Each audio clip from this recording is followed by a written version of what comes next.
Hey guys, Everything Apple Pro here, and I bring you an Apple and Android friendly comparison between the Galaxy S3 and the iPhone 5. Now I want to keep this comparison as simple as possible, just state the facts, state my experience using these phones, and let you guys decide which one is better and which one better suits your needs. Now first off, I do want to show you guys the physical comparison between the two phones. As you can see, the iPhone is obviously very much smaller than the Galaxy S3. Of course, the iPhone 5 is just a bit thinner, I'd say about a millimeter thinner than the Galaxy S3. Both are comfortable to use in their own ways. I mean, the iPhone 5 is very solid and it's thin. You can hold it in your hand very comfortably. Galaxy S3 takes some getting used to, but it too is very easy to use. Of course, cameras. This one is centered. Over here is on the left. There's a flash unit.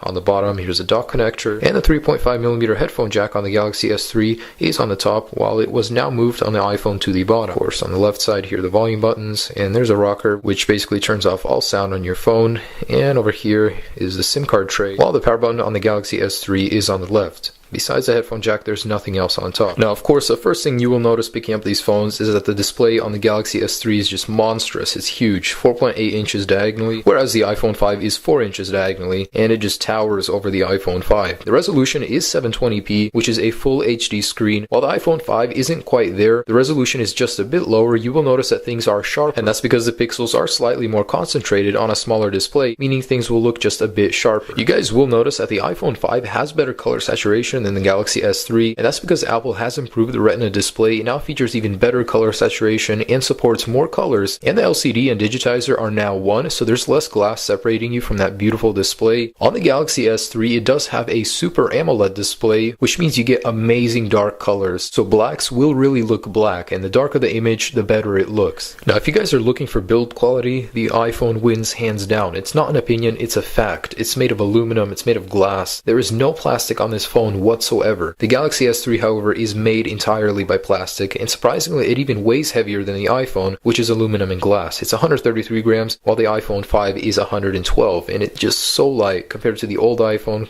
Compared to the S3, you can't even tell a noticeable difference. Now, using the Galaxy S3 one-handedly is slightly difficult. I mean, texting itself is kind of hard with just one hand. You do need to use two to do it comfortably. The iPhone 5 is advertised as one of the most comfortable phones you can use, as the display remains the same. It hasn't grown horizontally, it grew vertically, meaning you still get the same amount of room to type in, and of course the display is a lot thinner than the Galaxy S3, as you can see, so it would be more comfortable to use. Now, when it comes to hardware specs, the Galaxy S3 looks the best on paper. The iPhone 5 features a 1GHz dual-core processor, the A6, which is twice as fast as the old iPhone 4S, and you can tell there is a very big difference. I mean, it's very fast. Now, the Galaxy S3 has a 1.4GHz quad-core processor, meaning in terms of raw power, the Galaxy S3 beats the iPhone. It even features 2GB of RAM, while the iPhone 5 only has one. Using the phones normally though, under no heavy load, you'd be hard pressed to find a difference. They're very similar when it comes to speed. I mean, they both work perfectly. I can't find any problems with either of them, and I'm actually going to launch a few apps to just show you guys how these phones stack up to each other in terms of speed. With all apps removed from the multitasking bar, let's go ahead and launch the internet browser. And the iPhone 1 actually opened faster. Let's try that again in camera.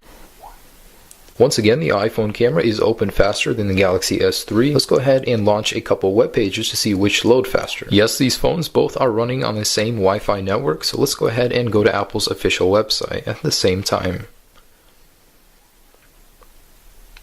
And wow, the iPhone 5 beat the Galaxy S3 by a few seconds. That is fast. Let's go ahead and load another page. And this time let's try Samsung's official website, both at the same time.